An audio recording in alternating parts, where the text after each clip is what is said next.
أعوذ بالله من الشيطان الرجيم بسم الله الرحمن الرحیم وما ارسلناک الا مبشرا ونذیرا میرا منہ اور سرکار مدینہ کی ثناخانی میرا منہ اور سرکار مدینہ کی ثناخانی مجھے معلوم ہے اپنے سخن کی تنگ دامانی برادران اسلام اور قابل قدر شخصیات میں اس متبرک اور پور امن بز میں شمع رسالت کی ضیاء حیات کو روشن کرنے کی جسارت کر رہا ہوں میری یہ بساط نہیں کہ اپنے اشعار سے مدحت رسول کا حق ادا کر سکوں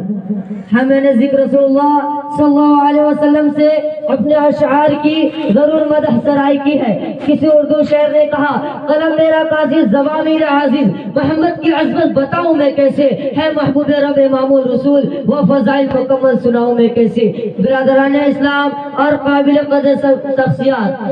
بے ست نبی صلی اللہ علیہ وسلم سے قلب پورے جزب العرب میں کوئی حکمرانی کرنے کے لیے تیار نہ تھا اور نہ نظام مکمل تھا اور عدالت انسانیت عصمت و عفت صلاح و تقوی اور زہد و ورع کا جنازہ نکل چکا تھا شرافت و عزت کی کلی کلیاں مرجھا چکی تھی ظلمت سخاوت عداوت کا دورہ تھا کسی اردو شاعر نے کیا ہی خوب منظر کشی کی ہے بدی کا زور تھا حرص و جہالت کی گھٹائی تھی فساد و ظلم کی چاروں طرف پھیلی ہوائی تھی ذرا سی بات پر تلوار چل جاتی تھی آپس میں پھر جنگ آتی نہ تھی دو چار کے بس میں اگر لڑکی کی پیدائش کا ذکر گھر میں سن لیتے تو اس معصوم کو زندہ زمین میں دفن کر دیتے قرض جو بھی برائی تھی سب ان میں پائی جاتی تھی نہ تھی شرم و حیا آنکھوں میں گر گر بے حیائی تھی مگر اللہ نے اس پر اپنا رحم فرمایا تو عبداللہ کے گھر میں خدا کا لاڈ لایا قدرت خدا بندی اس پور فدن دور میں شہدایان لات و عزا و حسد و بربریت کو ختم کرنے کے لیے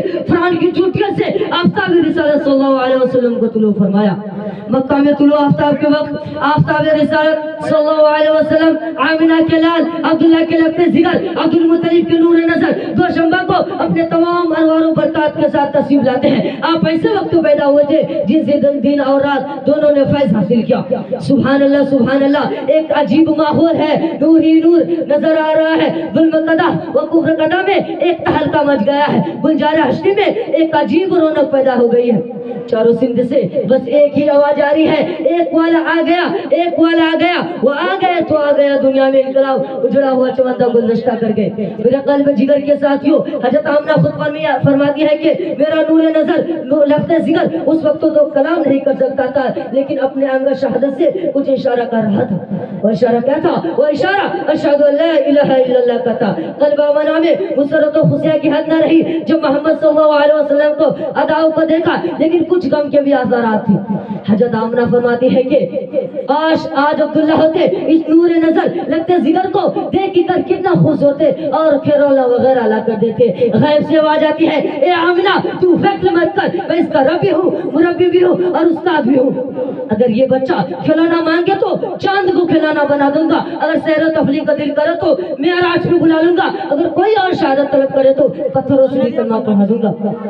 اس کے بعد عبد المطلب آتے ہیں سوال کرتے ہیں اے آمنہ کوئی نام سوچا ہے آمنہ کہتی ہے جب سے یہ بچہ پیدا ہوا ہے نہ قلب پہ قابو ہے نہ زبان پہ قلب میں بہت سے نام آتے ہیں لیکن زبان پہ دستک ہوتی ہے محمد صلی اللہ علیہ وسلم عبد المطلب نے کہا سبحان اللہ اے آمنہ میں اس نام کو بچہ پورے جزت العرب میں نہ دیکھا نہ سنا آمنہ کہتی ہے آپ تو پورے جزت العرب ہی کیا اس جیسا بچہ پوری دنیا میں موجود نہ ہوگا یہ وہ بچہ ہے جس کی خود رب کائنات نے تعریف کی وَرَفَعْنَا لَكَ ذِكْرَكَ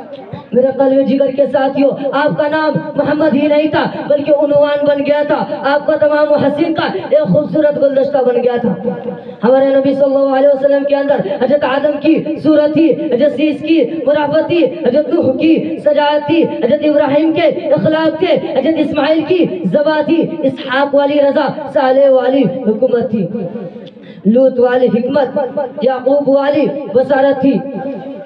قرآن میں حافظ قرآن کے لیے فرمایا گیا اقرا ورتقی ورتل کما کنت ترتل فی الدنیا فإن منزلک عند آخر آیت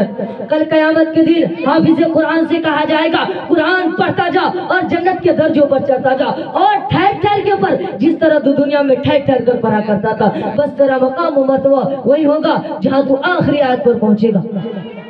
یہی وہ قرآن ہے جس کی برکت سے جنات و شیاطین کو آسمان پر جانا بند ہوا. یہی وہ قرآن ہے جو سچائی اور ایمانداری کا درس دیتا ہے. یہی وہ قرآن ہے جس کی بدولت حضرت عمر فاروق رضی اللہ عنہ کو ایمان نصیب ہوا. قرآن میں ہی فرماتے ہیں اِنَّا نَحْنُ نَزَّلْنَا الذِّكْرَ وَإِنَّا لَهُ حَافِظُونَ. بے شک ہم نے قرآن کو نازل کیا اور ہمیں اس کے نگہبان ہیں. اور دوسری جگہ ارشاد فرماتے ہیں ذَلِكَ الْكِتَابُ لَا رَيْبَ فِيهِ. یہ ایسی کتاب ہے جس میں شک نہیں کیا جاتا ہے. جو شک کرے گا وہ ہلاک ہو جائے گا, برباد ہو جائے گا. وَمَا عَلَيْنَا إِلَّا الْبَلَاغُ.